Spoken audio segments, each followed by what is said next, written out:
All right. Finally back with another episode of Ignorant Bliss with an actual guest. A former regular, my friend Rocky, full government name, Roxana Hadadi. Full Famous government name and everything, huh? Yeah, because you're a famous Vulture critic with five figures of followers on Elon's Twitter and plenty of articles covering every single TV show. Not true. First of all, Cheney doesn't do. There's too much television, so we're not even doing like a fraction of it. But it's fine. You're big time. You're big time. Okay, all right. You're fancy. Thank you. You came up since the last time you've done a podcast with me. It's true. There's been a lot of things happened. Pandemic. Employment changes and job change. Status growth. Okay. The pandemic is just like lost time, right? So it's like it's 3 years that don't even like register in my brain when we talk about time. I don't know where it went. It's just because terrible. I worked in real life. I did too. No, I'm not saying you did. People don't work, but I'm like going out in the world like the Omega. Yeah, the Omega Man stuff. Like that's what I mean by like. Yeah, you kept going in. Yes. So you were like suited up. Yeah. All of the materials. It was The Last of Us in real life. It truly was. It was real Charlton Heston type energy happening. Yeah. Except for maybe like the racism. It was still there because for some reason, there. He really hated the other people, the new type of people that was there. He was killing them. He was terrible. He really was. Omega Man is the monster. We never forget that he's the monster. I'm very excited to talk about this with you. I feel like we have sporadically talked about it in various Twitter DMs. Like you had watched some, I was catching up. You've played the game. I haven't played the game. So we're coming at it from like slightly different ideological perspectives. But I also think we have a lot of overlap in terms of how we view the show. I think. Yeah, I do. I think we get it. So this episode is about The Last of Us, the whole season, because I have too many things to do episodes about every episode. And since, we both are critics, we got to watch the whole thing before it even came on TV. Mm-hmm. And I took the challenge of like, I've put this game on for 10 years. I'm going to play the whole game and watch the whole season at the same time in the same weekend. And and then you're like, nah, I don't need to play this game. I'm a TV critic. I'm going to watch this show and analyze it and then do crazy good pieces about how they made mushroom zombies in real life. Well, thank you. The infected. They were. Yeah, excuse me. The infected. The infected. Yeah, it is funny. I mean, like we did, I think at this point I've written like 4, 5, maybe 5 pieces about it. And from like a couple critical pieces, a couple of like, how did they pull this off? Process pieces. And I have an interview with Craig Mazin that should publish after the finale. But it definitely felt like, let me ask you this. Did you feel like it got the same attention as House of the Dragon, or did you feel like it got more attention than House of the Dragon? Where did this fall on your like HBO premiere Sunday night schedule? I think it started off lower and is going to end higher because it had the benefit of what House of the Dragon didn't have is that the games media all pushed this show because this is like adapting. Essentially, they were adapting what was a Game of Thrones show for video games. Like when this game came out in 2013, games media and this is like small groups. Like IGN is a small.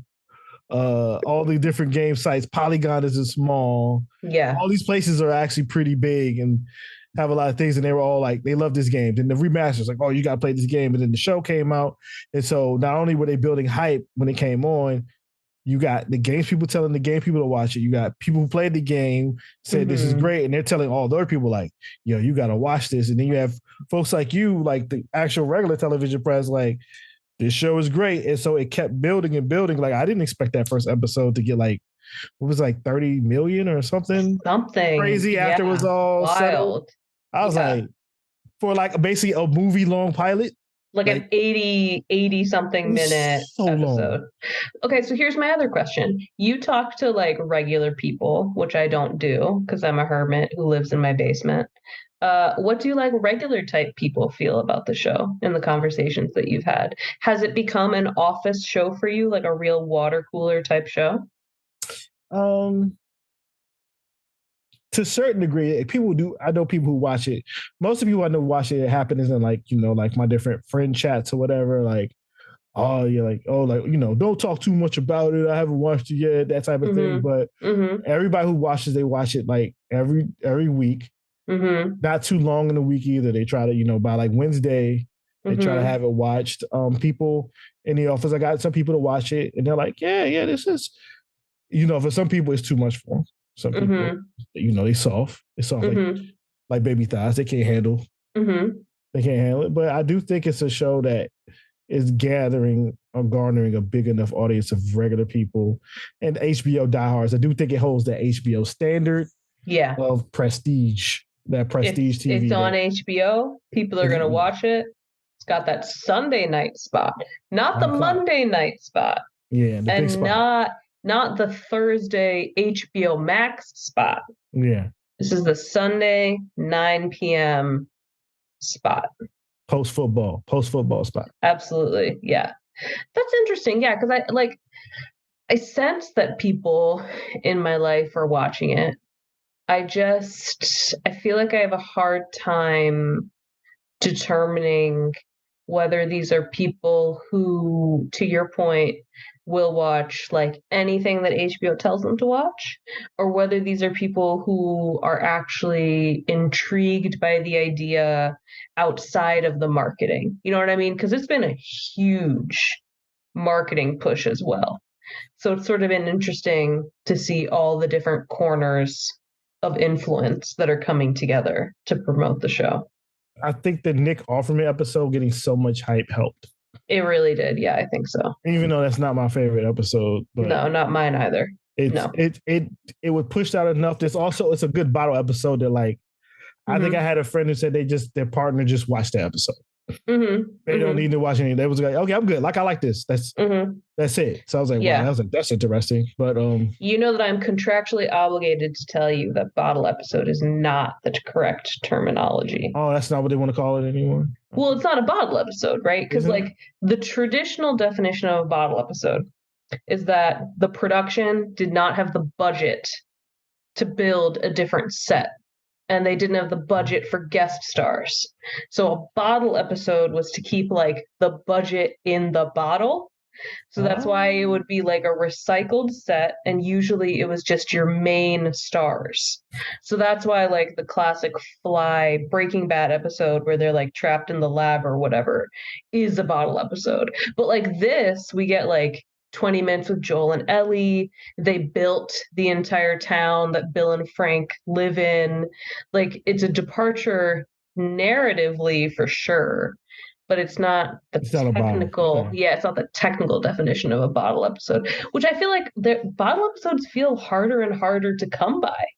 It feels like people use these sort of narrative shifts more than they use a bottle, right? Like I think about like the Goofy movie episode of Atlanta. That was like a narrative shift, right? It's like you're getting a completely different form, but it's not a bottle episode. I just think it's sort of just an interesting look at how TV is changing now that it feels like these big productions have the resources to do entirely different standalone episodes as they want to, rather than being forced by budget to like scrape an idea together. Yeah, it's interesting in regards to the way the structure of this series, this first season, because there's technically being that there's another episode like that in the 7th episode Yeah. Which is, I don't remember the title because I only think of it as, oh, that's the Left Behind episode, because that is the title of the DLC in which it's adapting, which was something that came later in the game. So if you play the game as it is, you don't actually play this until after you already beat the game. It was something that came out later. And he's like, oh, so this folds in between this section and this section. And the way they were able to place it in the correct section of the story in the show, because, the show, they can realign things. It works like in my head, it's already like, well, that's not a bottom episode. That to me is like, my brain is like, that is extra content or DLC. Like an epilogue almost. Yeah, that's kind of what it was, because it was, so also another thing was like, oh man, you're playing as Ellie, and it's just like, playing as Ellie is different than playing as Joel. Right. Joel is super Batman. But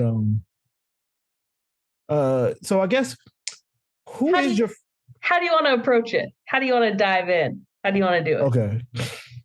Because the real thing that interests me is what are your this is a spoilery for whoever's going to listen to this. Yeah, whatever. If you're listening, good luck. What do you think about Joel now that you know his decision at the end of the season? Okay, this is a good question. Did you read my essay about American exceptionalism? Wait, is that a new one or is that an older one? Because if it's an older one, yes, and I'm old and I forget things now. This came out like Tuesday or Wednesday. No. I've been too busy at work and seeing movies. I didn't read nothing. And Twitter is trash. I don't even see your tweets. Horrible. Yeah, I don't even see your tweets. It's horrible. So you and I had sort of talked about this generally. We talked about how this story overall feels in a lot of ways like a white Western male fantasy, right? It hits all of the, like, I'm a protective father figure. I was damaged, but I can grow with the love of someone who loves me. Like, we talked a lot about how it felt like the show was hitting, and the narrative overall sort of hits those beats. And at the same time, something I was thinking about is that throughout the season, we meet all these groups of people who have essentially created their own tribes. It's very tribalistic. And who have taken the endure and survive ideology as one of individualism, right? Where they're only protecting themselves, they're only protecting the people around them. And ultimately, it leads to like every group's downfall or every group's corruption by violence. So I wrote this essay about how the show is exploring the idea of American exceptionalism and the idea that America is this like magically blessed country. The people within it are magically blessed to be successful. And I wrote about how the show sort of undermines that idea with these figures who are recognizable American figures like priests, cowboys, revolutionary heroes, and how it complicates that by the fact that none of these people are actually building communities where everyone is valued. So basically, I tried to be like, how can I write an essay about how the American way of life is bad? It's unsustainable. Essentially. That's essentially what I said. I was like, it's unsustainable. None of these groups have like long-term longevity. None of these groups, aside from Fedra, and Fedra is like very convinced that the only way is their way, right? So like I sort of walked through all these groups, but we ran it before the finale. So I couldn't talk about how what Joel does is like the ultimate example of this ideology, right? Like Joel is convinced that the only way that Ellie can lead a meaningful life or can contribute to society is by being his surrogate daughter. So I don't want to say I hate the ending, because I think the ending, well, this is a very interesting question. I think the ending is supposed to make you uncomfortable. But I also think the ending is trying to convince you that what he did is justified. And just from my own like personal mentality, I don't think so. So I'm very curious about how this plays out. Because in my, like leftist perspective, if she could create a vaccine that could like save humanity, you should probably explore that like a little bit rather than murdering everyone for the sake of saving her. So I remember when that was happening, I was like, oh, this is like really bad. And I'm curious how people will feel about it. Since I like playing the game and playing the game 10 years, like almost 10 years later than when it came out. And then watching the show, first of all, when I got to the end of the game, and remember, like video games are different from TV shows, being that you're an active participant and you're making these decisions. Even if it's kind of like you're still making a choice to do these actions, even if you feel there is no choice because you want to beat the game, you want to get to the next part. There's like an interactive requirement in the video game that television can never have. So unless you're doing like a Black Mirror choose your own adventure episode. Yeah. So when you're in it, you're Joel, and you're at the point where he's just like, what the fuck you mean, Marlene? What the fuck you gonna do? And he's like, oh, fuck this shit. Like, I am murdering every single one of you. And then you actually are murdering like you hide behind these coming up. Like you're doing all this stuff, and then you get to Ellie and you stab the doctor and you do this, and then you pick her up and you run and they're coming after you, and then you get on the elevator, you go down and you do everything. You have the conversation with Marlene, and then you get to the end and he tells her the lie, and then it just like, he's like, yeah, there's got another girl, blah blah blah. I was like, all right. And then he's like, and then she asked him, like, is he telling the truth? And he's like, I swear. And in the game, it cuts to black. I was like, oh, that's the boldest video game ending I've ever seen in my life. Because that really complicates everything you've done as Joel. Like, like he literally said, fuck the world. And usually when you play the game, you save the world. Yeah. Like, and he's like, oh, fuck this shit. No, it's me and my new daughter, and we gonna go out here to the country and live this free life. And then I get to watch the episode, and it was like, oh, like, wait. This is shot for shot, except I'm not controlling it. It's the same shit though. He killing and did he pick her? Oh, and then it cut. It was the same shit. I was like, oh, people gonna feel because Pedro Pascal Joel is more empathetic than video game Joel. Yes. There is emotion in that man's face. Yes. And he garners on the Ellie way faster in the show than he does in the game. And that is one of my flaws for the show. I think the show needed not a lot more time, but I think it needed like one more episode to really secure that relationship. Yeah, I agree in terms of, even though it's almost the same amount of time of playing and watching, it still feels like y'all could have got 10 episodes out of this. Really. Yeah. There's a little more you could have done on the journey. But when I finished it, that was the first thing I was like, I don't know how, it doesn't matter how well I think this did. Like, I literally am waiting for the think pieces, because it's like, excuse me, Ellie could save the world. And Joel said, fuck that shit. But here's the thing. I don't have any trust in non-critical, God, this sounds so horrible. I'm so sorry.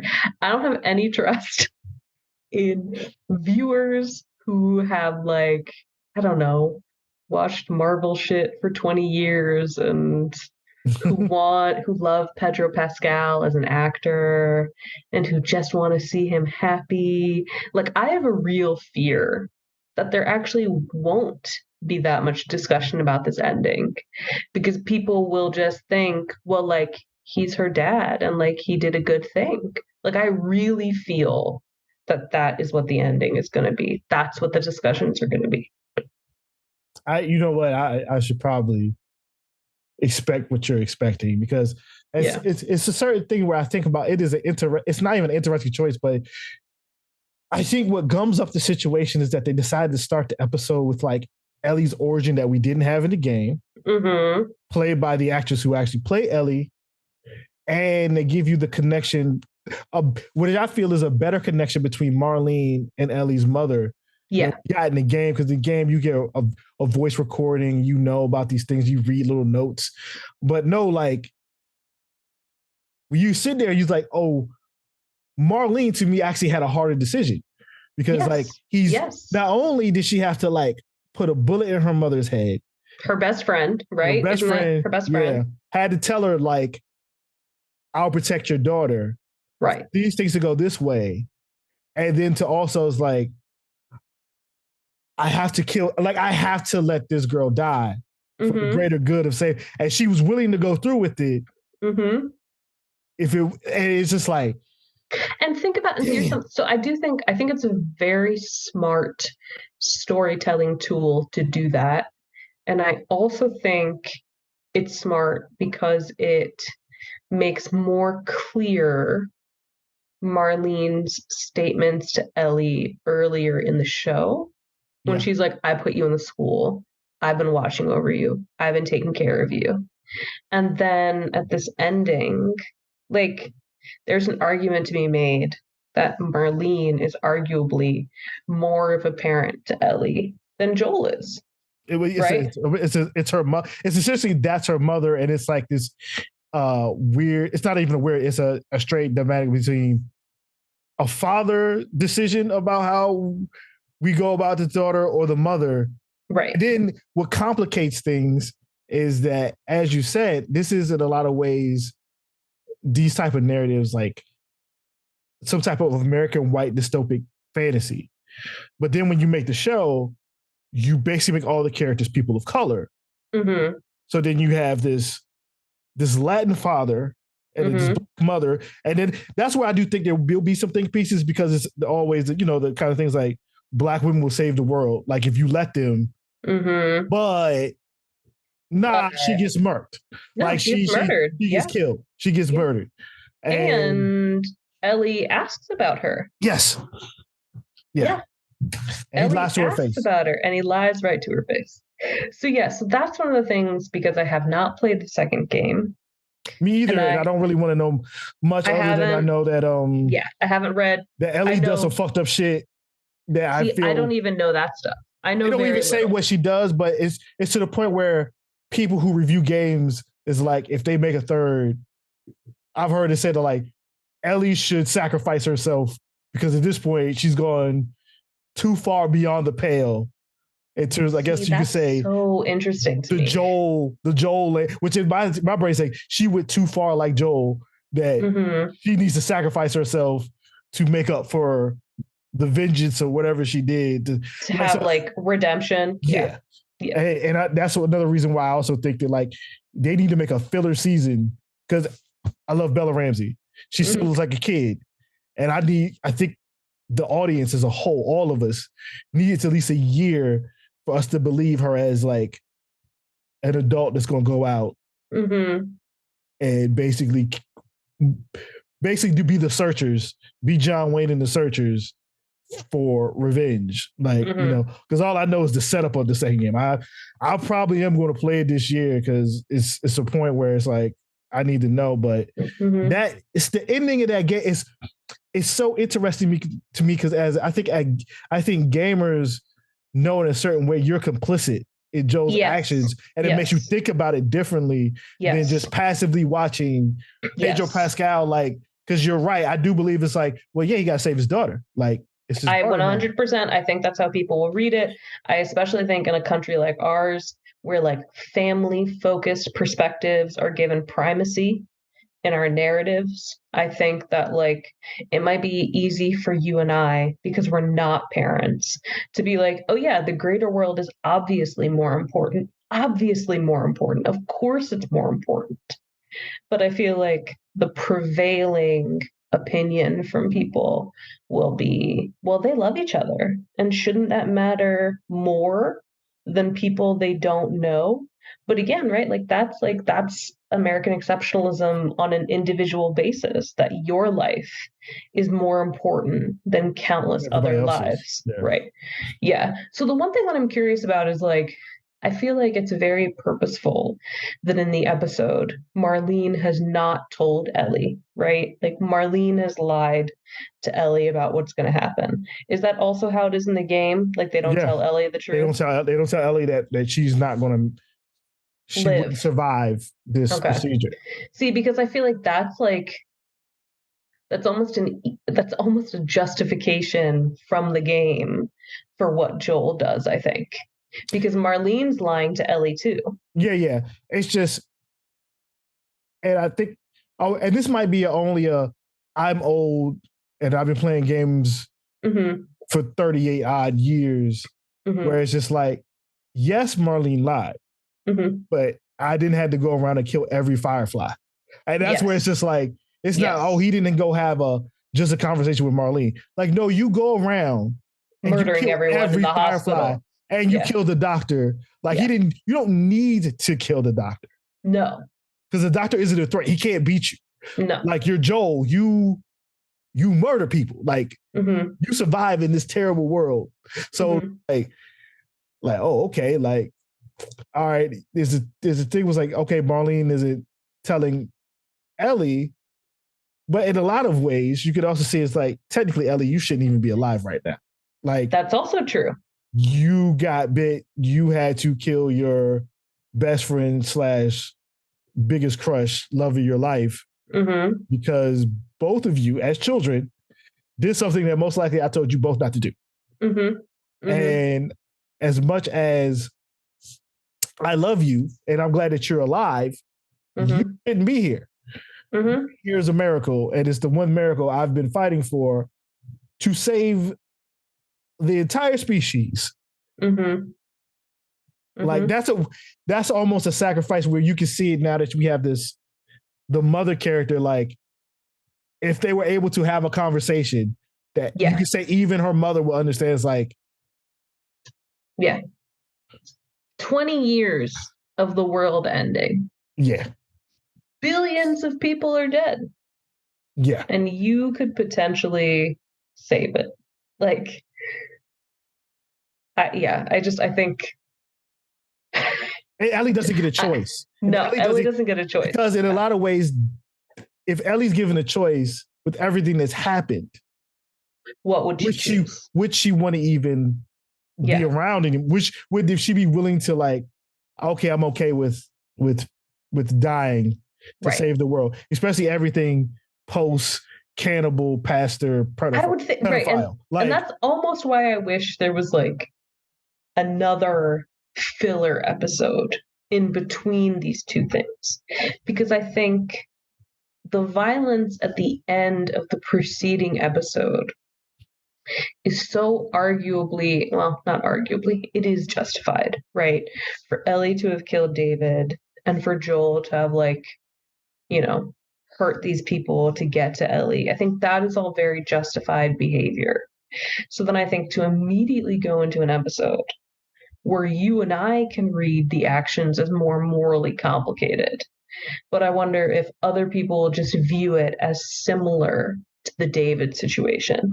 Oh, of course, he's again just defending her from people who want to hurt her. I don't have faith in viewers, Julia. I just don't I don't. But yeah, I mean, I remember watching the sequence the first time and just being like, oh wow, it's going for a long time. He's killing a lot of people.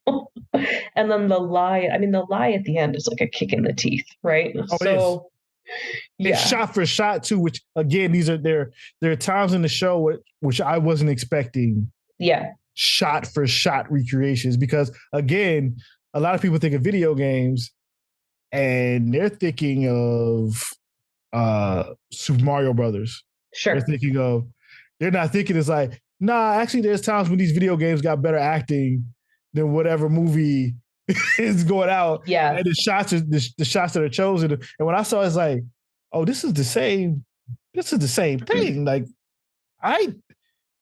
because the interesting thing with the 7, 8, 9 sequence of the series is that it's very much like the actual game is, because it does go from David to we find Marlene and the Fireflies. Okay. And it's to a point where when I beat the game, I didn't know I beat the game. I was like, wait, this is it? Mm-hmm. And that's why the end hit me so hard, because I was like, oh, there's nothing. This is the end. This is what y'all doing. Because but the thing of it is that the David part has a different beginning. So it's like when she takes Joel, it goes away. She goes up north and she's in a cabin, and it's like weeks. Wow, it goes from fall to winter. It's weeks in between where she's nursing Joel back to health. She taught herself how to be nice with the bow. You start the level and she's hunting a deer, hunting a rabbit, and she's hunting deer, and that's how you meet David, and that's how you start making this connection. And then like David, they killed a horse, and you like, damn, they killed my horse. Like by that time, you really fucking with that horse. Like y'all done been through some, like you got the horse for Tommy. Like you real good. Like it's like, oh shit, nah, they didn't kill oh fuck you, David. And then like she's captured for a while, because then you got to play as Joel to like get to her back. There's a blizzard, and then you go back to her and you're running around. And this is one of the few times I think the show did that well, is I think also the game as a male, as a cisgendered male, it puts you in a perspective, if you're open enough to it, into being a girl being chased by a man, wanting something else, and ready to commit violence because he's not getting. And it's like, I'm like, I don't know how y'all figured how to put that type of anxiety in the game. And then when I saw the show, I was like, oh yeah, that's still here. Like I know people will still have to like. There's the thing when David isn't just I'm a cannibal, he's something else. And it's just like, bruh. As soon as he hits that girl for talking about her dad, I was like, oh wow, okay. I was like, and I remember, I think I DM'd you after watching it. I was like, this is the closest episode to, because it's like that guy, the guy who plays David, Scott Shepherd. Performing, that's it, because he's the one that, like, I hate that person. He's the villain. Like, immediate hate. Like, no, bro. I need you dead. And I was like, damn, he's just as bad. He's almost worse than the game. It's just like, yo, your face, like, bro, why you bro, and I feel like that's my favorite episode, because the stakes are so clear. Yeah. He is a bad guy, but I also think he has a really interesting ideology, in that he's a mix of all this religious stuff that he's cherry-picked to justify his own actions. But he also, has the practicality and aura of a school teacher, which he was before the outbreak, in that he'll get on your level and he'll really calmly explain to you why you should defer every single one of your decisions to him. Like, I think that was great casting and a great performance. And I think, yes, it's bleak, but you also know that my storytelling preferences generally align more with bleak than with like episode 3, which I thought was like very lovely and very nice. It's too sweet, Rocky. But also isn't something that, I don't want to say it doesn't fit with this world, but for me, I find the storytelling of like, how are people interacting with each other more interesting than how are people who are siloed off from the rest of the world dealing with that choice. Because Bill and Frank decide to be siloed off from the rest of the world. I mean, we see that they fight about it in time, but ultimately it's like they made this perfect little commune for themselves. yeah. And I remember watching the episode and I was like, okay, this is the Emmy episode. Yes. They also made it sweeter than what it was. Oh, it's very different from the game. Yeah. They made it, because I also think they also knew that there's a certain level of bleakness to they had to counter it. I mean, I understand from a narrative perspective, after the first 2 episodes, especially the second episode, where Tess dies. And I think if you're not a video game player, her death that early on is shocking. So you do need to sort of reset it with a relationship that is easy to root for and a romance that is it's very recognizable to straight people. And I think that benefited that episode. So I liked it. I think it was well done. It did everything that it needed to do. But episode 3 is not necessarily one that I have thought about rewatching. Whereas I think about rewatching 8 and trying to understand how Scott Shepherd does what he does in that hour a lot. Yeah. Because it's not even that long of like comparison to the longer episodes. I'm like y'all fit this in an hour. Y'all had other episodes that I don't know needed to be like I enjoyed them. And I was like, well, y'all really going for this feature only type of episode thing. But I like y'all actually could have put an extra 10 minutes on this. There's a little bit more you could have put in. I wish they did, but it was still perfect. But they should have. But like you could have had a little bit more with her in that group, and also Joel.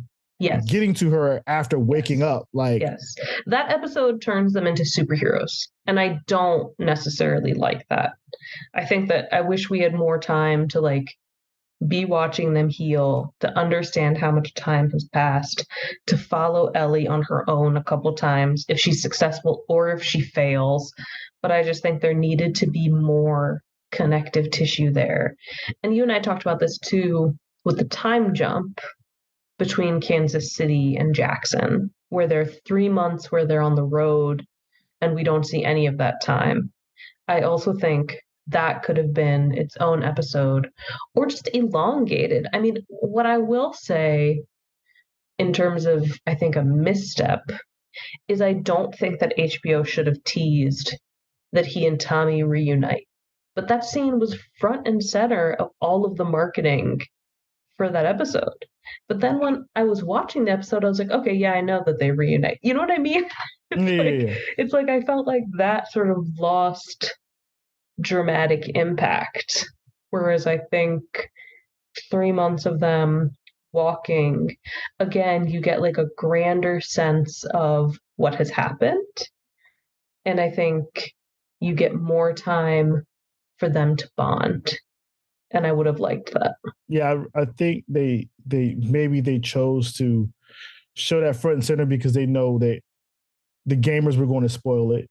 It's possible. That's true. Because it's like that's a big because they changed how it happens because in the game, Tommy and what's his wife's name? Maria, they're at a dam. They make community around the dam and they get the dam working again. Mm-hmm. But here they moved it to the town because they're setting up like, oh, we're going to do the second game. So they had to make the town that they're in. We have to introduce this location. The location, the future girlfriend for Ellie, this type of stuff. Like, okay, like I get it. I didn't play the game and I was like, I know what you're doing. I watched enough TV to know what you're doing. Yeah, I know why this weird random girl, when no one else is important in this town, why this weird random girl gets singled out by Ellie. Yeah, for like a single second. Like, I was like, oh, okay, she looks just like the actress that played. Yeah. Okay. And but I guess this is a good segue to Henry, Sam, and I was wondering. I was like, okay, we've talked about Jackson. And we've talked about Silver Lake. When are we going to talk about Kansas City? And the evil Karen. And the evil Karen that was unnecessary.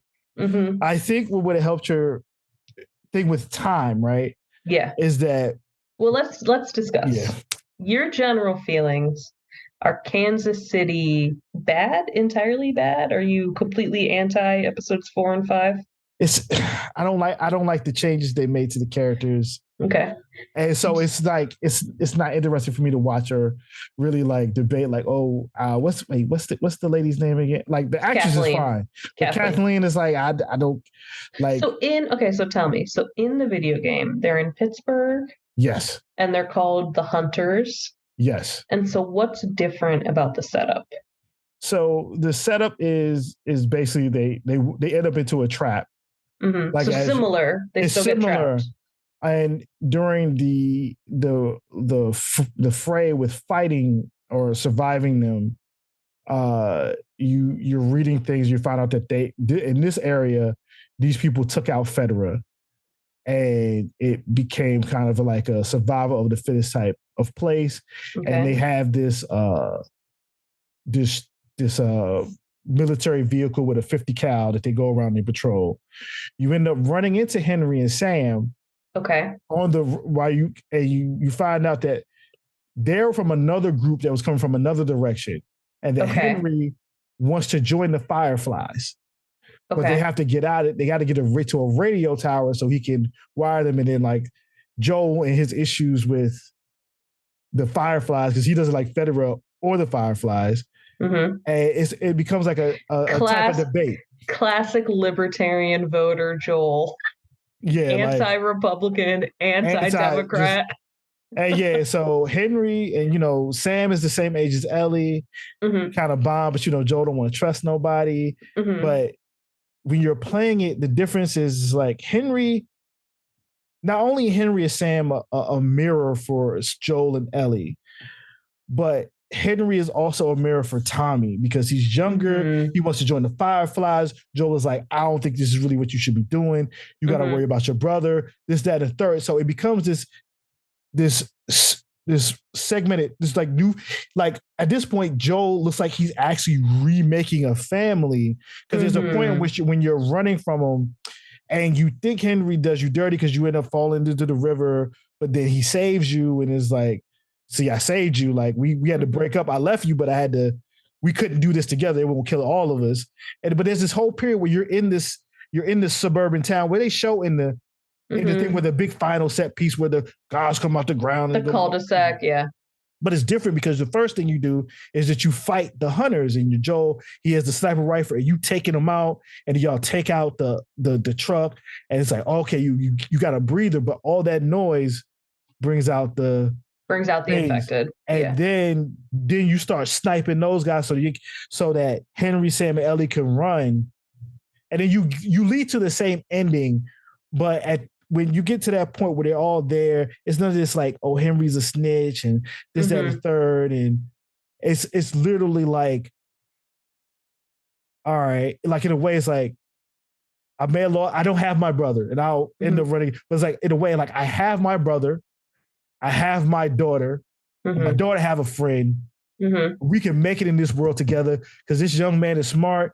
He's adaptable. I'm getting old. Like you sitting there, it's like, all right, bet. And then everything goes to shit. And it's just like, and it's like you get this time in the neighborhood where like you're walking around, you're looking for supplies, you're seeing this empty neighborhood, and then Henry gets to talk about how it was like. He remembered the world because he was 5. Mm-hmm. Everything went down, so he remembers barbecues. He remembers these things, but his brother didn't get a chance to have that. Mm-hmm. He's not as old as Joel. Mm-hmm. And it's this thing where it's like, but he's like, he wants to be free, he want to fight for freedom, he want to fight Fedra.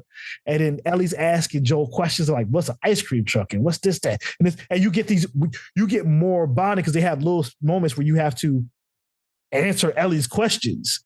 And it's just like, yo, if y'all would have just put that out just a little bit longer, where it wasn't all about this lady who's just like so mad that her brother died because he chose essentially to sacrifice himself to save a kid. It's like, I get it. Like, she's good. The set piece is nice.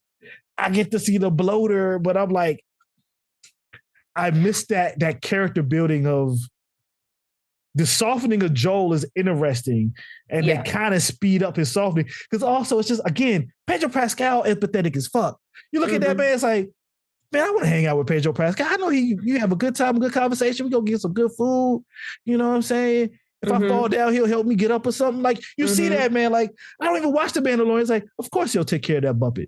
Of course. Of course he would. Yeah. Don't do that. You know what I'm saying? I'm still mad the mountain crushed his head. And I want his revenge. I want to cast a spell, bring him back. Like, no, protect your daughters. Do all this. And at certain points, it's like, and the Sam, the kid who plays Sam is so good. Yeah. And, he's from the area. I gotta love, you know what I'm saying? I see him at the Caps games. And it's like, I get it. I like the change, like him being deaf and his interactions as a little brother to Ellie versus like a best friend peer. It works, but it's just in the end, it's like, do you really like Henry as much as he's like, oh, I'm a snitch. I worked with, because some people was like, he worked for Federer. He kind of deserved what he's got. I was like, and she. Well, see, I think all of this is interesting. So a couple things that I think are sort of fascinating. One, I have seen the criticism from like leftist corners of Twitter, who I follow, because of course, that there's this interesting sort of like diminishment of Fedra in the show. Yeah. In that you see them in Boston and then you don't really see them again. You just see them being like massacred in Kansas City, which I'm sure is a perspective you don't get in the game because you just end up in Pittsburgh and they've already been deposed, right? But at that time, you've also already fought Federer. Yes, like you already have fought Federer. Massacres of Federer yourself. Yes. But you haven't necessarily seen like Fedra in other places. Nope. So I think there's like a couple things that are interesting. It's interesting to me that you sort of get this diminishment of Fedra in Kansas City. And it's interesting to me that you also get like a diminishment of the Fireflies. Because something I was reading is that in the game, the Fireflies like start the uprising against Fedra in Pittsburgh, and then the Hunters like take over by like massacring the Fireflies. Yeah. So I also think it would have been interesting. I personally think there isn't enough in the TV show to differentiate the resistance of Kansas City from the Fireflies. So it feels to me like the resistance of Kansas City and the Fireflies become the same. Yep. And it feels like the show using what the resistance does to also make you distrust the Fireflies. And that is, again, like my overly political analysis of these episodes. But I just think it's interesting that you don't have as much as the Fireflies as you normally would have had. You don't get another opportunity for them to be like, hey, here's our ideology. Here's what we're trying to do. But you have this like resistance. And they say resistance, I think. I don't think anybody in the show says hunters. No. Like they've changed the description of what these people are. So you just have them as like, it, you know, in my most cynical moments, it feels like a both sides are bad sort of analysis. Yeah. Instead of having this multiple, like the thing is that in a lot of ways, Henry's wish to join the Fireflies and his explanation of why he wants to join the Fireflies brings about the side of the Fireflies that you don't get, let's say, when you first interact with them with Marlene as the leader, just saying like, I will get you whatever you need to get, just get this girl to here. So like the fact that in the game, when you go to these places like, oh, the Fireflies took over this college hospital and they're trying to cure the disease, where Fedra is like, we're just trying to sustain whatever civilization is. That being said, I don't even think enough is done with Fedra, because even in the game, I agree. I don't think either of them gets enough time in the show. Not all Fedras are not all Fedra outposts, because they're run by, it's like a loose connection of what's left of the government. Yeah. And it's just like, you know that the Pittsburgh one was really bad, while the Boston one is just general, like regular type bad. Yeah, like East Germany type shit. Like, okay. Yeah. But the Pittsburgh guy shit got multiple sides. You got the Fireflies fighting Fedra, you got the Hunters fighting Fedra, but then they also fight the Fireflies, and it's just like everything with this, like, oh, this got really bad here. Like, yeah. What's going on? Yeah, I just think this generic, and you get this a couple times, like you get this from the radio operator who's like, there are worse people out there, there are slavers, there's worse. And I just think that we get all that with like David as a very good, very straightforward villain. And I'm not against moral ambiguity. I just personally think if you are going to have a group of resistance quote unquote fighters, there is this weird muddiness between them and the Fireflies. Yeah. And also, personally, I do think if you were a collaborator, maybe you should be assassinated. That's all I'm saying, Julie. That's all I'm saying. but again, that gets interesting because to me, it's just like the three-way logic of different sides of you have the group, you have one group, you have the Fireflies who wants to bring about democracy. Right. You have Fedra, and it's more interesting where it's like, oh, these guys, since Fedra's done now, going to kill the other guys. It's way more interesting to me than just like, oh, he's a snitch. He's a collaborator. Yeah. I was like, oh, so basically it's just like there's a power vacuum and the crazy third party violent ones took over in the vacuum of the standard totalitarian authority that we already knew that's only going to do certain things. Well, these people want to murder everybody or whatever. It's like, it's interesting that's at play, but they kind of got rid of it. Mm-hmm. And maybe a lot of this could solve if I could have just had a little bit more characterization from Kathleen, just a little bit more, just a little bit touch more to get with this. It's like, okay, like you didn't change Henry into a snitch. It is what it is. And in a part of the way, it's just like, my issues with Kathleen is what they are, but like I do get like, well, you sold our leader out for XYZ, but then it's like it gets muddy. It's just like, yeah, but the kid is like 8, bro. Like, and then they muddied it up by having like her brother's like, yo, I get it, I understand. Like, yo, your leader got it. Like, it's a kid. Y'all ain't really helping the kid. Like, you got to make. Sometimes it might have to be sacrifices for the good. But now she's like, I got to kill the doctor that pulled me out my mama. I got to do all this. But here's the thing. She doesn't care about the infected. That really is like, that's just bad leadership. I just couldn't. Yes. What is going on? But I have 2 points about that. One, so this came up over and over again in the interviews, right? Like it came up in the process piece I did where everyone was like, wow, Kathleen really ignored that infected. Kathleen's been in power for like 2 weeks. Like Fedra clearly ignored the infected for like the 3 years that they had thought that they had driven them out of the tunnels. I also think this is sort of the not confusion caused, but I think that these episodes focus so much on the Kathleen and Henry animosity and on the violence that happened when they overthrew Fedra that certain details of the narrative feel lost. Yes. Because it's just been like the 12 days that you see Henry and Sam hiding out in the attic. So yes, Kathleen ignored the sinkhole full of infected, but like, what was Kathleen supposed to do with like a week of leadership? I'll give you that. But part of me is like, again, that's another issue I have with those episodes is it feels like there are a lot of why did they put them all on the ground? Like, yeah. Like I don't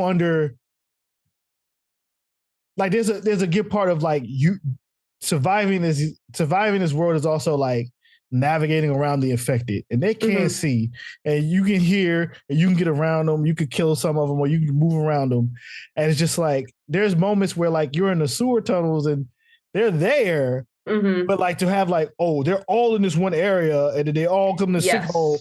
I'm just like, I think it's a very effective action set piece. Yeah, I think there are some details to get us there that I don't necessarily think totally click together for me as a viewer. And I was also going to say something else, and now I don't know. Oh, the other thing I was going to say is that now that I have finished the season, I feel like everything about Kathleen is supposed to be a mirror to Joel.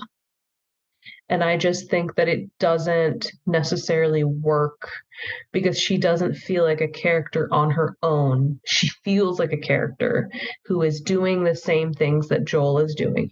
Kills a doctor. Check. We'll do whatever to get this child. Check. Ignores the like greater world that she could be involved, in saving or in helping or whatever at the expense of getting to this child. I feel like in some ways she's supposed to be like the Wario to Joel's Mario, but it doesn't feel like all the pieces necessarily came together, I thought.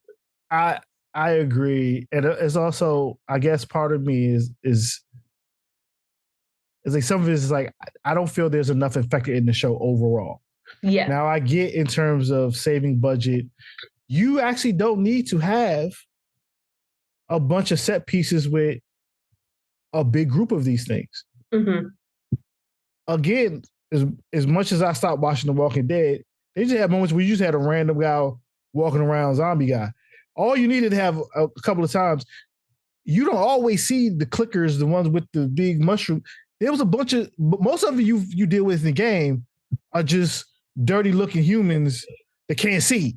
Right. They just like, if they could have just had more of that overall, I wouldn't be turned off as much about like, you have this giant set piece at the end of episode 4.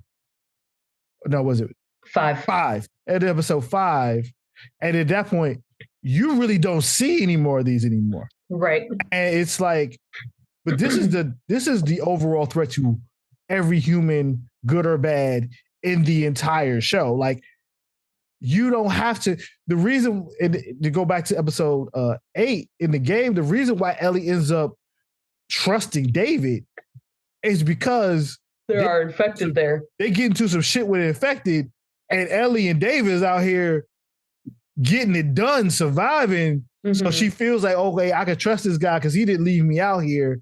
We took on these bloaters and all these other things. We got through this.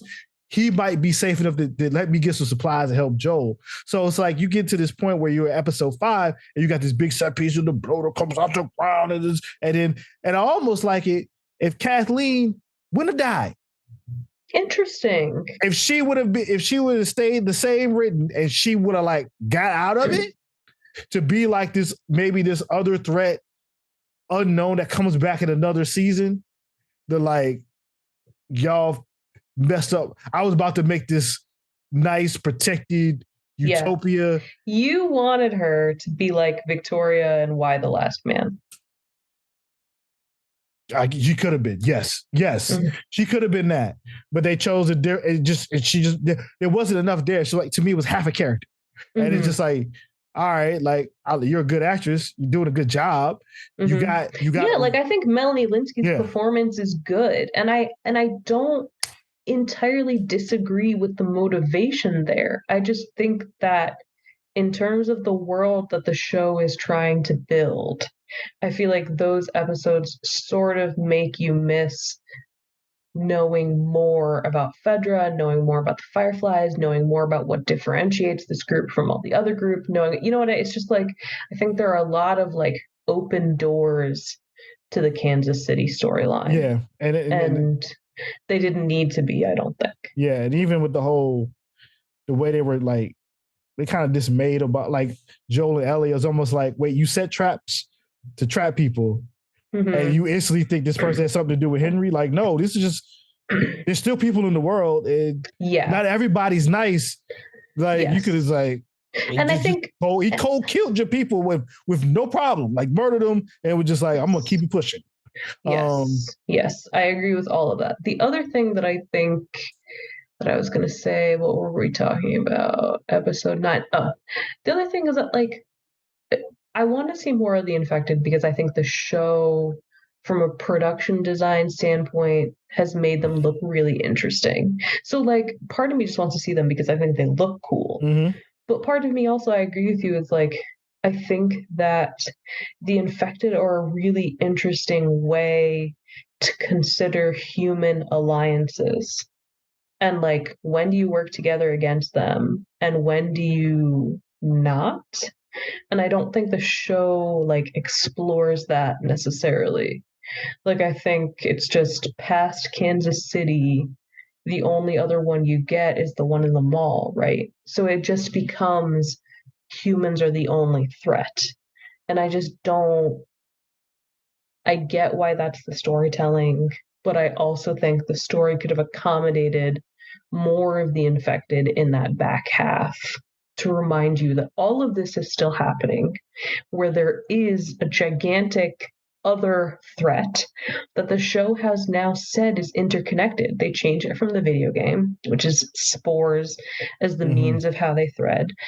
So now there's like this ability the weird for fungus them to go on the ground, which I still just like, that seems to me to cost way more money than just throwing in some CG particles and having your characters for 5 minutes, not even 5 minutes, for a few seconds, have on a gas mask, and then like, woo, we're out of that. Just take it off and keep it like. My issue with like the underground interconnectivity again is like, yes, it's important in Kansas City, but then you never see it again.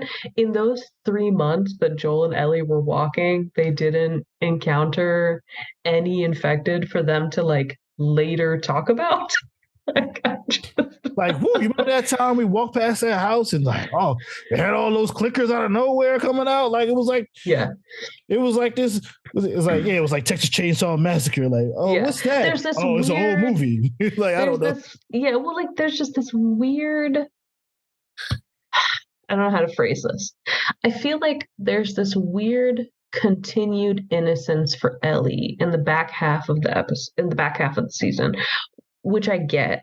Because like she's killed one person, but Ellie has become her like dad. Joel has become her father figure, and so she is still a teenager. There is still that like youth and innocence, but I also feel like she almost feels like too untouched by the horrors of the world.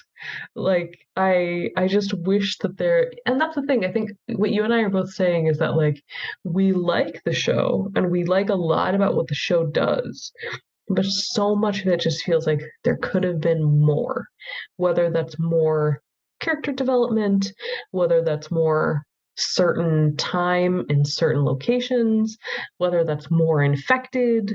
Like, as much as this episode, like as much as there are 9 varyingly lengthed episodes, including a couple of very long episodes, this story can accommodate more than that and potentially should have had, or could at least have had, more than that. Yeah, like maybe I'm almost thinking that like the Tommy episode should have been an episode to itself. I have thought that the whole time. The Tommy episode is like 3 episodes put together. Because them ending up in the hospital, the former firefighter, the college hospital, is a long section of the game. That's actually like when you're playing it. There's a couple moments where like Joel starts to soften to Ellie. It's after everything with Sam, where it's like, wow, that was horrible, a messed up situation. Yeah. Not only are we bonded more together now, like I have to see if this little girl is all right. Right.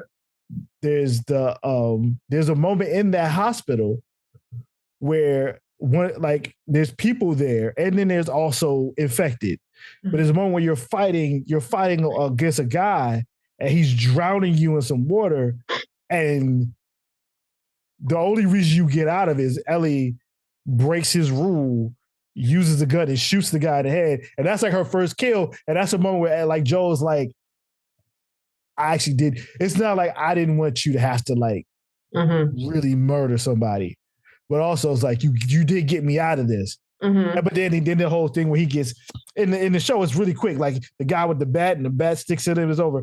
Like in the game, like he's fighting this guy and then y'all fall off a thing and he falls on a piece of rebar and you're sitting there like, bro, I don't even, because you don't know what's going to happen. You're like, right, bro, is this game about to be all Ellie right now? Like, he gets himself off and you get on the horse and it's like, okay, well, you bond now because she takes care of him, and then everything happens with David. It's just like, and then there's the David situation in which she does what she has to do. And then at that point, Joel is like, yeah, this is my kid now. Like, she didn't lost her innocence. Dude tried to rape her. He didn't try to kill her. The shit was on fire, the whole town. Like, and I was sitting here sleeping. Like, I was sitting here, like, lacking. And it's just like, the Tommy situation is because there's like an understanding, But I do think that could have been its own episode with its own conflict, and maybe they deal with some infected, and then they go off, and then the hospital could have been that whole thing leading up to the same outcome you had. But y'all, again, they could have been split in two, and you could have had the regular 10 episode season. Like maybe it was a budget thing. Maybe they spent too much on the set piece. Maybe they had too many infected in the come out the ground. Like you could have had a whole nother episode. Yeah, like, and that's the thing is that like I think that they, you know, everything that they have said is that they were incredibly supported, and I believe that. I genuinely do not think that they felt they were constrained. I think they have told the story that they wanted to tell. I just think from a like pure TV watching episodic perspective, there are a couple of these episodes that feel like 3 different parts of stories strung together into one episode. And maybe that was a choice made out of pacing, maybe that were, choices made out of whatever. But I think like the Jackson example is a good one because I think those 3 months that they were on the road could have been its own episode. And then I think you could have split Jackson and the travel to the lab into its own episode. But that episode is like an entire first third where they meet Graham Greene and his wife and they're just like walking around. Jackson is maybe 25 minutes, maybe.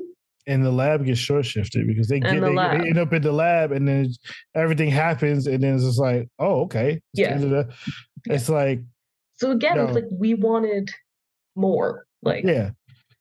Just string it out just a little bit, just stretch it out a little bit more because they have enough material. It's not like they're actually adding filler. It's just like they just need to let stuff breathe a little bit more. Because the performances are good, the writing mostly good.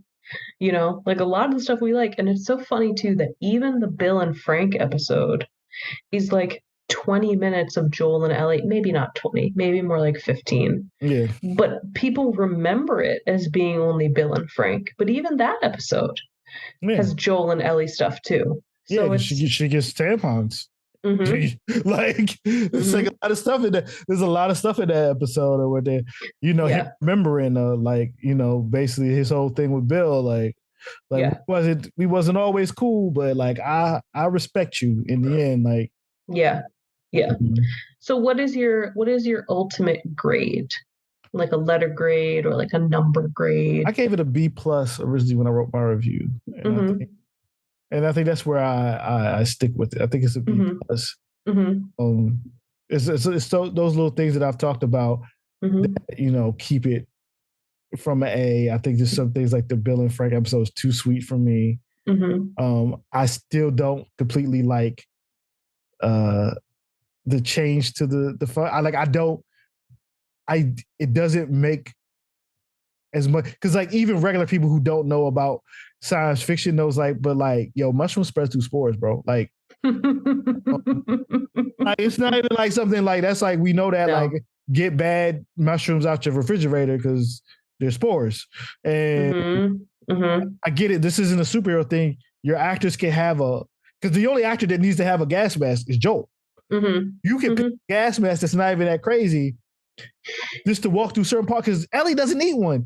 To me, that was a way better in the game when you revealed that they believe that she's not affected was because she walked through some spores and nothing happened to her. And Tessa Joel is like, oh, she ain't bullshit. Like, oh, this is real. And also, I guess for me, I like the way Tess went out in the game because she went out fighting Fedra.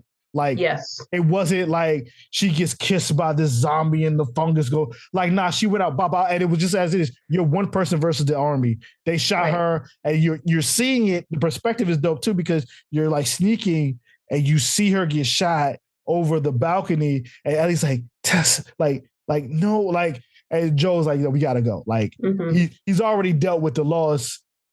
He's already compartmentalized it. He's compartmentalized it. He's ready to go. He is gone. And it's like you took out that again, you took out this issue of facing Fedra to put in like this big, like infected person to do this special. And I was like, it was like extra CG I didn't need. I was like, so I'm really mixed on.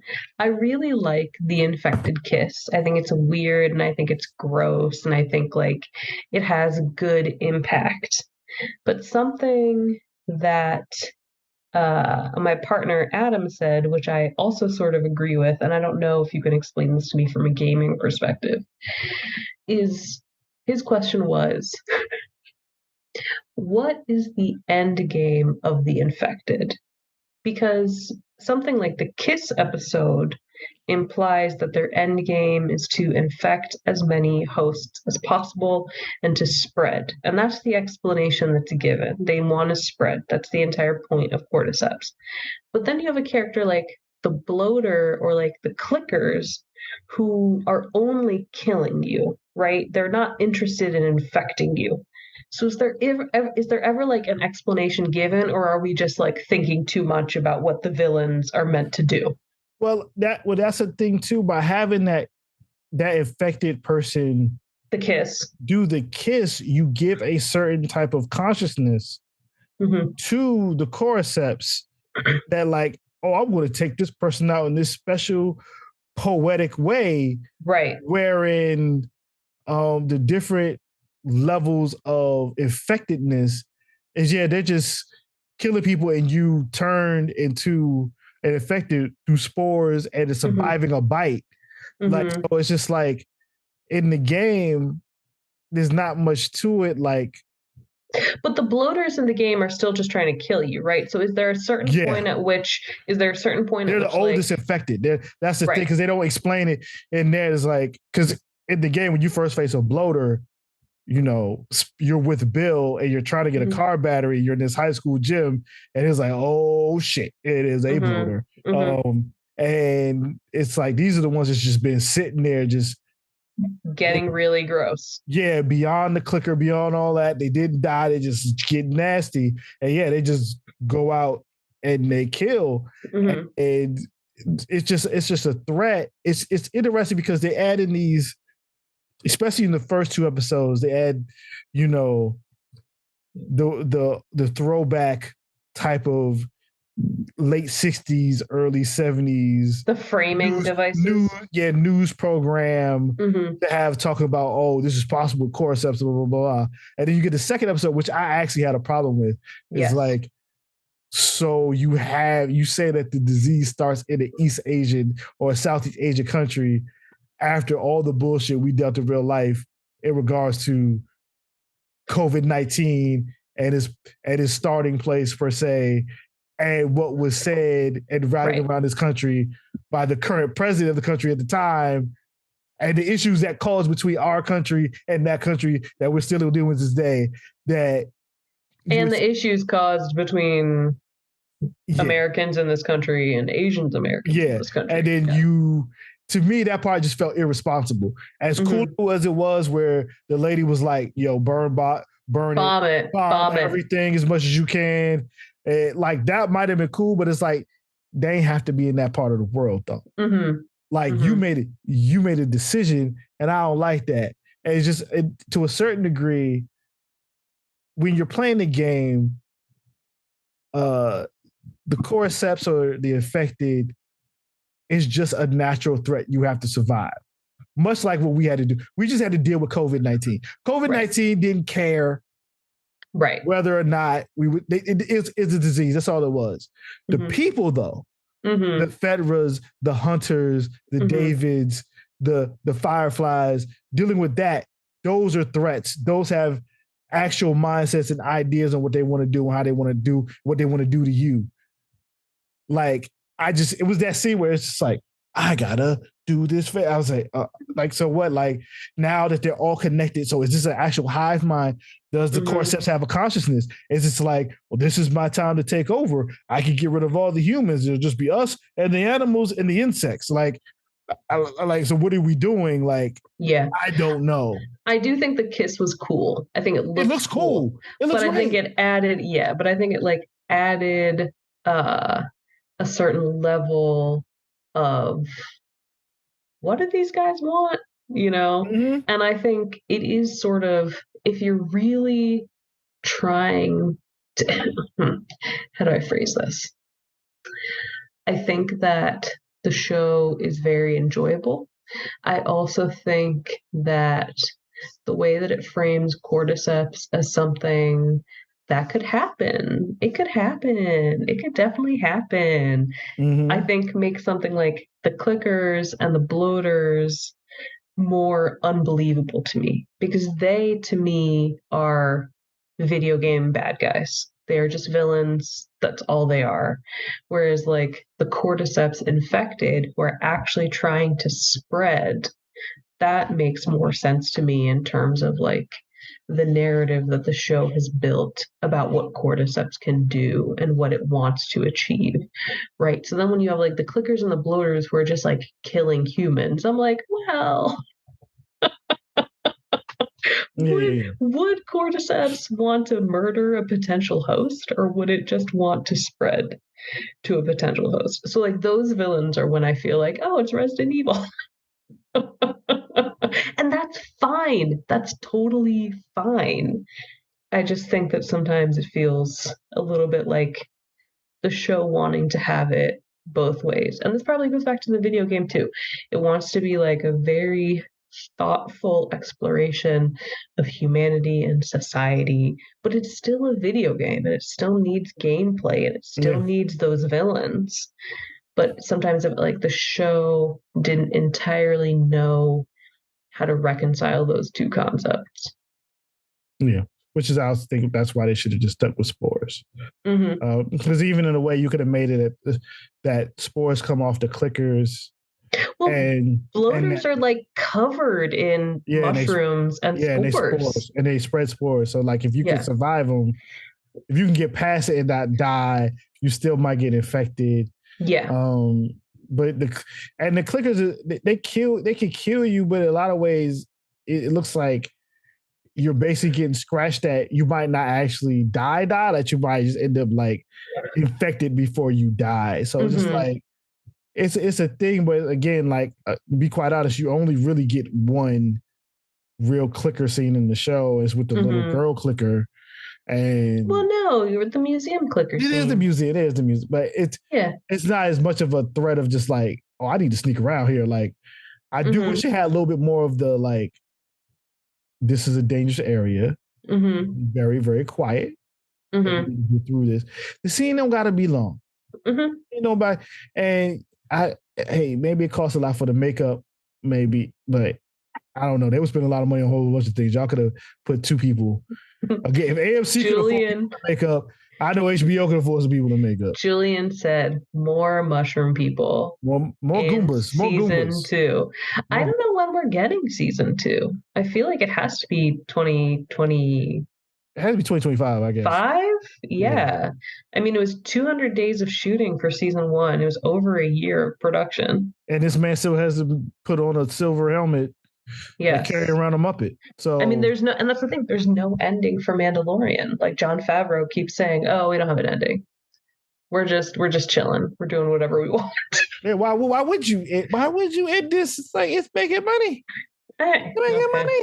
Like no, like I'm not saying I've never watched The Mandalorian because you know me, I don't watch live action Star Wars like that. It's not my thing.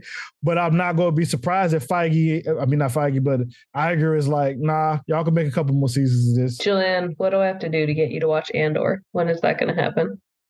They can stop having so many movies come out in March, so I could actually stay in the house and actually watch some TV shows. I would like to watch Poker Face. I would like to finish Andor. I would like to actually watch some of my Black TV shows that come on Stars. I would like to get back into BMF. I would like to do these things. Are you watching Snowfall? I'm behind this week, but yes, I stay up late night. So you've kept up with Snowfall. It's the last season. Now that Wu-Tang, because it's the last seasons. Yeah, I have to watch, but like I did like Andor a lot, but again, like. There was like 4 different movies on 4 different ways come out this Friday alone. Like, and I watched all of them, and there's 3 movies to come out next weekend or 4 movies. Too many. It's too many movies. Like, It's too many. Did you see that they might make a Muhammad Ali TV show with the guy from Bridgerton? That's the reaction I wanted. I hope that stays in this episode. You do know I just call him Bridgerton, right? Yeah, that's fine. Like I saw him at the opening of the Glass Onion premiere, and then I was like, saw these ladies running over, and I was like, what's going on? I was like, oh, Bridgerton is here. Bridgerton is here. Yeah. he was not to my liking in that with the gray man. I was okay. I'm glad you ladies are happy with your pretty light skinned man. I hope you guys are really enjoying objectifying him. I hope that's working out really well. But Muhammad Ali. Yeah. He's supposed to play Muhammad Ali. After what might be happening. After the new Black Pariah from 20 years ago has already basically did the best performance of Muhammad Ali you're going to get on film. And hey, the guy who was in Regina King's movie did a good job, right? Like, yeah, he did a good. It's like I don't know. Can you imagine watching Michael Mann's Ali and being like, you know what? I could do this better. You can't. I know. I did like, and you shouldn't try. Would it? Yeah. Why? I don't know. Why that hurts. I know. That broke my brain a little bit. I know it did. Where would you like to end this? What are your final thoughts? My final thoughts was that this was a very good show, and I'm very glad that this was made. I'm very glad as an adaptation of video games for video games adaptations to be, I guess, taken. I shouldn't say seriously because there have been other ones like people. I was like, this is the greatest adaptation of it, but I was like, yo, Sonic the Hedgehog made money. Sonic the Hedgehog 2 made money. A lot of things have been Castlevania. Yeah. First, Resident Evil. I mean, all the Resident Evil movies have like cult hit status. They're trash though. They're trash though. I will. You got to accept them as what they are. You have to accept them as what they are. Exactly. I wouldn't call them adaptations, but you can't accept them as that's exactly the line. It's like, what is a honorable adaptation that like fits the ideology of the game? What is an adaptation that just takes like one element from the central idea and then adapts it? Like, we've seen so many different approaches that have been taken, and some of them have been really critically and commercially successful, and some of them have not, and that's fine. But yeah, I think this one feels like there was a level of attention given to what the video game did that perhaps other adaptations have not had. And you were a fan of that. You enjoyed that. Yeah. It's an interesting place to start, especially for PlayStation. And I do think, my macro view is that it's time for a change from the superhero movie and the superhero property into another, I guess, pop culture geek focused thing. If you could call video games geek at this point, being as long as they're around, how many people play them. I think there needs to be a cultural shift, and I think this year is big. We've got Last of Us, and then you have Super Mario Brothers movie. I forgot about that. I think that, and the Super Mario Brothers movie always brought me to tears. The last teaser when I saw Donkey Kong get the fire flower, legit almost broke out in tears. Kevin Smith tears too. The ones where he look all sickly and he does. It's really concerning. I'm like, I don't like this at all. Just because he saw like a Batman in a suit, right, or something. Yeah. But what are your because it's an interesting thing as this is prestige television is coming and it's being adapted from something else because as big as what you were in Game of Thrones, reading the books, explaining to me things as they happen. Like, you knew what the Red Wedding was, which low key I feel that's what the season finale is going to be. For a lot of people, it's like, I know what's going to happen, but y'all don't know what's going to happen. You don't know. Yeah. But like for you, like, watching all this television, reviewing this television, and probably finding the story interesting, but it's like, y'all ain't going to have no PlayStation in your house. Y'all ain't going to be sitting there putting no 15 hours in. No. Even though that would be a funny thing to see. It would be funny. You and Adam getting busy, or Adam playing and you watching. Giving reactions. I would love to see that Twitch stream. Y'all make all the money. But where do I land on it? Yeah. Is that the question? This is a good question. I like it. I go between liking it, really liking it, and thinking, that didn't quite hit the mark for me. So I think probably in like a grade area, I'm probably more of like a B, because there are certain things about it that with time I've grown to like more, and certain things about it that I've grown to like less. I think as television, production wise, from a technical standpoint, I mean, what can you critique? Like, it's very clear that the production design, the cinematography, the editing, all of that stuff is so well done. And I think that storylines that are genre and that do genre very well do not need to reinvent the wheel. So I think that's basically where I am.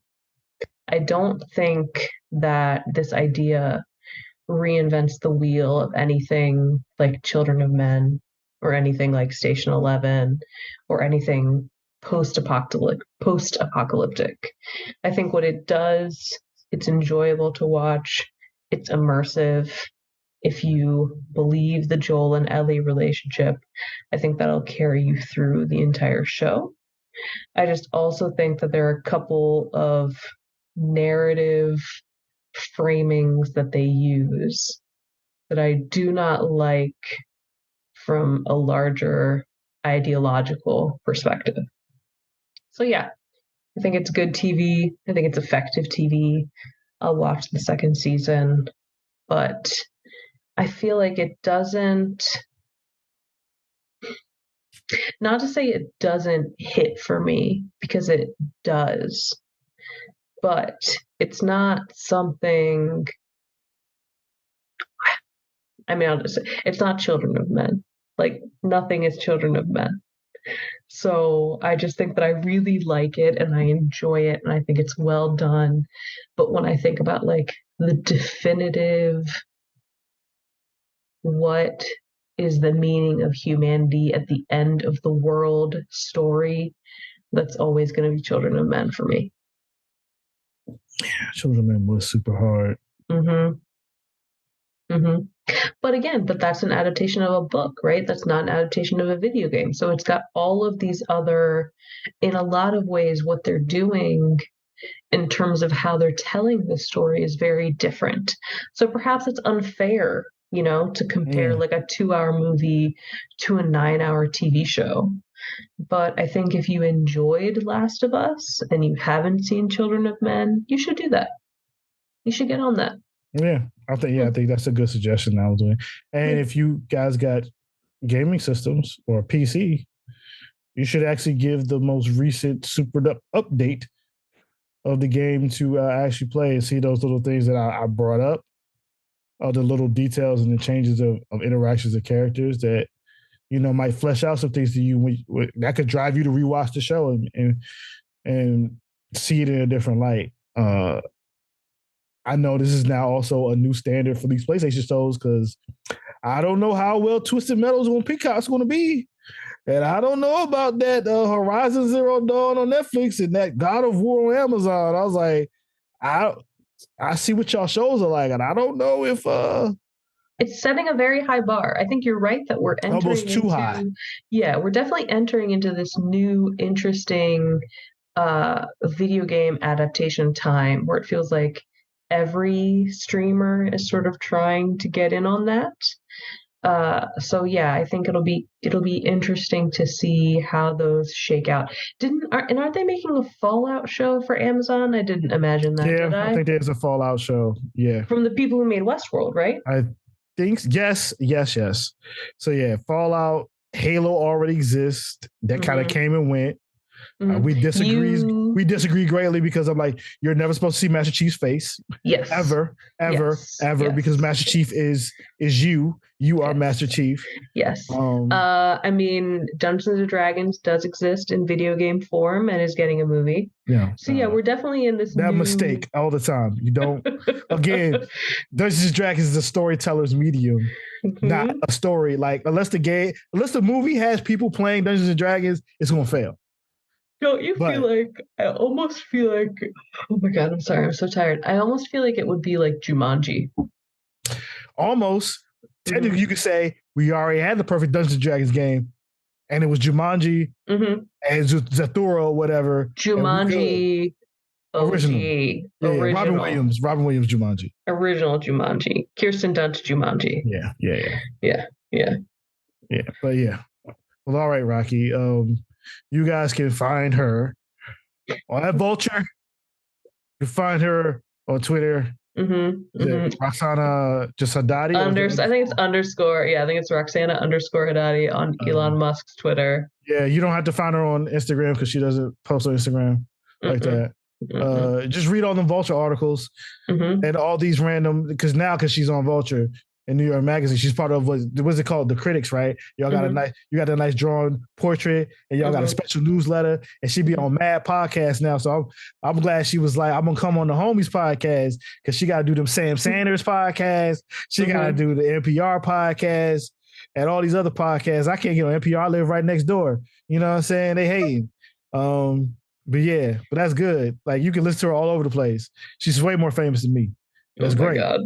It's great. Regardless of fame, there's no one I know who is more knowledgeable or well-versed or frankly fun to talk to than you. So I'm so glad we were able to hash out all of our thoughts. All these Last of Us thoughts. Yeah. We're going to have the best post-podcast. Take that, The Ringer. Ha! Ha! Julian's also going to use it as an opportunity to trash talk everyone in the business. No, I'm going to post it up, and I will get too busy and I won't be able to trash talk. But yeah, Thanks again. Of course. Bye. Bye.